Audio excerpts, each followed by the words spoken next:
Inspirasi dari kata-kata yang pernah diungkapkan Deddy Corbuzier. Kan Bapak yang bilang kalau bikin gerakan jangan orang tahu.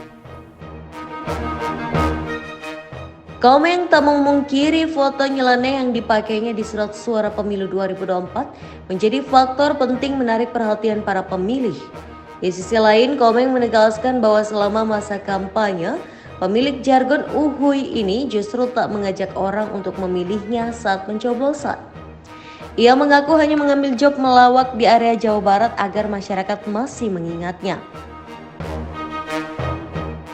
Enggak, mau ngapain Pak? Saya mah malah nyari job tapi saya ambil yang lebih banyak Jawa Barat. Aksi Komeng tersebut membuat Deddy Corbuzier salut lantaran menghasilkan dua manfaat.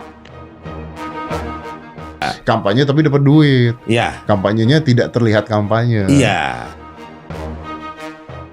Menurut Komeng, selama menerima pekerjaan melawak di Jawa Barat, ia cuma memohon doa restu kepada para penontonnya karena ia akan maju sebagai caleg DPR RI.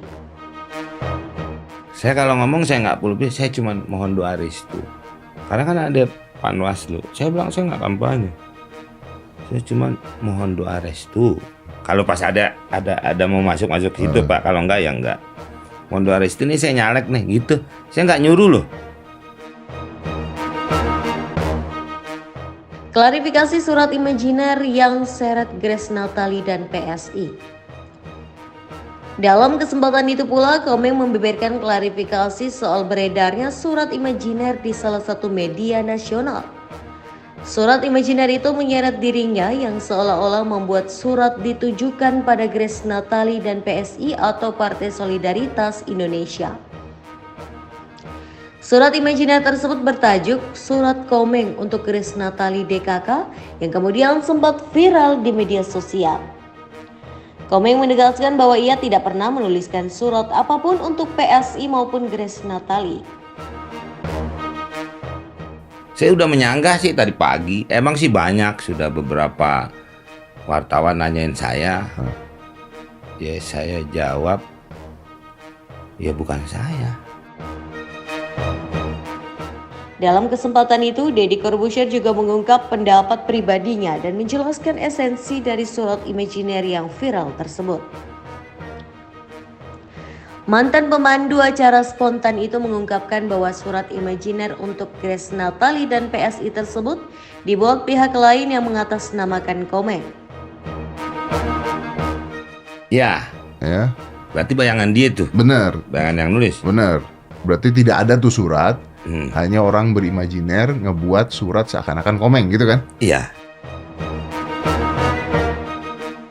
Komeng kecewa dengan munculnya surat tersebut yang sangat telah mencantumkan namanya dan fenomena pemilu 2024. Apalagi surat tersebut tidak meminta izin terlebih dahulu kepada yang punya nama. Ini imajiner berarti orang yang nulis, tapi biasanya harus izin. Betul. Nah ini nggak izin, ya udah gitu aja. Ya saya cuma bisa ngomong itu bukan saya. Tapi ada orang yang kemakan itu loh. Ya banyak Pak. Banyak. Walaupun ada tulisan imajiner. Iya.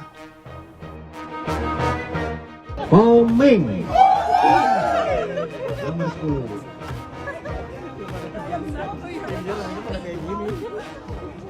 Komeng. Banyak penggemarnya Komengnya. Komeng.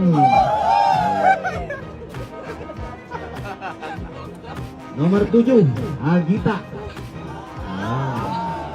Agita.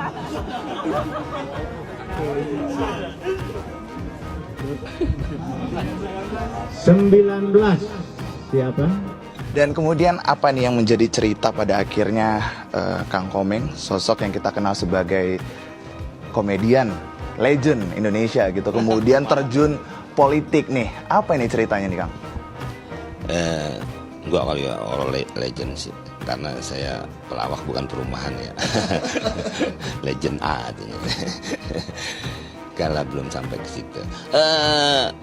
Ya kalau merunut dari awal ya saya cuman tadinya hanya membawa aspirasi teman-teman.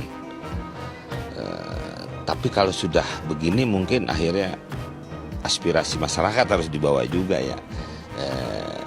Waktu itu berapa kali saya ketemu dengan DPR, dengan Pak Fadli waktu itu sih saya ngajukan. Sebenarnya udah 2 kali waktu saya di PMI juga saya ngajuin soal undang-undang PMI waktu itu, terus ngajuin lagi hari komedi. Ya diterima oleh legislatif, diterima. Tapi tetap katanya harus yang memberikan keputusan eksekutif gitu sih pada saat itu gitu. Kayak kok lama, bertahun-tahun.